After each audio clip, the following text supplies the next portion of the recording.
I have a horde of RX-7 FD parts I need to get rid of.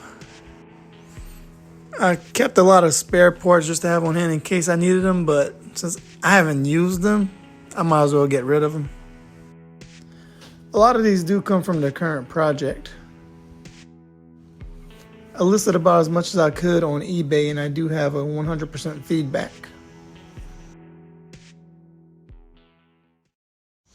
The rest of this will be some pictures of the parts that are listed.